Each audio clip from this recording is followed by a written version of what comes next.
Tiffany, and I'd like for all of you to kind of understand the background of a gentleman named Will. So if you could close your eyes so you can focus on his history. Will never really got to know his father very well. His father left his mother when she was pregnant with Will. So he was destined to be raised by a single mother. It may have been okay, except this single mother was a paranoid schizophrenic. When Will was 5 years old, his mother tried to kill him with a butcher knife. She, of course, was taken away by authorities and placed in a psychiatric hospital. So for the next few years, Will lived with his older brother until his brother committed suicide by shooting himself in the heart.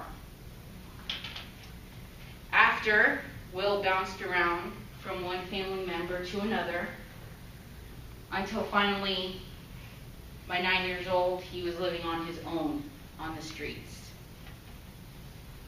Will eventually joined a gang, committing a number of very serious crimes, including the most serious of all, he murdered someone.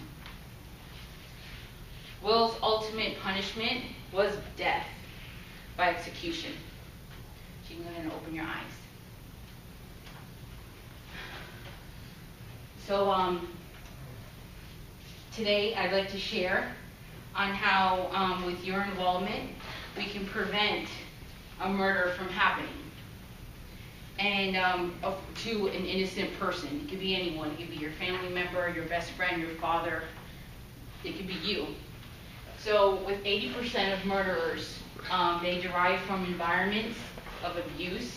It could be any type of abuse, such as sexual neglect from their parents growing up, and psychiatric histories. So now that we know what points, now that we'll all go over the points, the murder case points, the murderer, so you'll get to know a murderer a little better, not personally, but just the history. Are they mentally ill? Who are they? Opportunities of intervention. Is it really possible to prevent a murder? And the murder scene. Regardless, was this going to happen if we tried to prevent it in the first place? So now that we went over the 3 points, I'll go over the murderer, so we'll kind of get to know who the murderer is.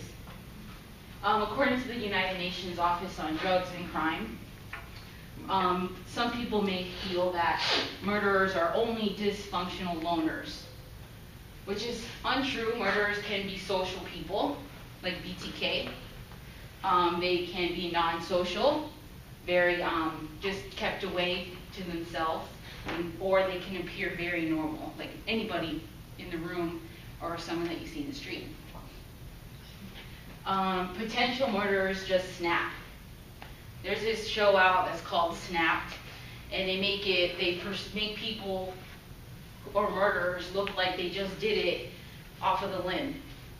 But it's actually planned for days, months, sometimes even years. Sometimes they may have that fantasy for such a long time that when that perfect opportunity comes around, they plan to murder that person.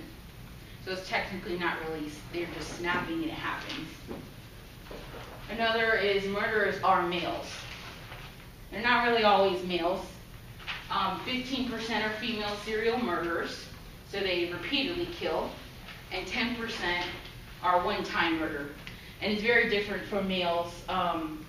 Females do it with more emotion, and they have more of a span from 8 to 11 years, when male murderers are typically about 2 years killing people.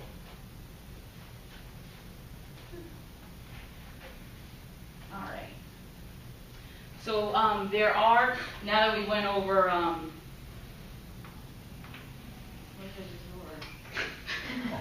okay, we're going to talk about intervention. The murdering types. We went over the murdering types. So now we're going to go into how we can intervene with intervene in the life of someone who might be on that path to murdering in the future. We're not going to pick and choose and know who's going to do it, but starting with prenatal infancy, the child is inside the womb, but it's really the environment. That mother, the family, is a single mother. Is she on welfare? In 2012, last year, there were 425,000 births, which were likely dependent on welfare, single mother homes. Early childhood, children with younger parents, especially like teenage parents, 16 and pregnant, they're twice as likely to be abused by their parents. And then younger kids, kindergarten through 5th grade, just mentioning that these are like the stronger age periods where there's a lot of youth programs for them to attend.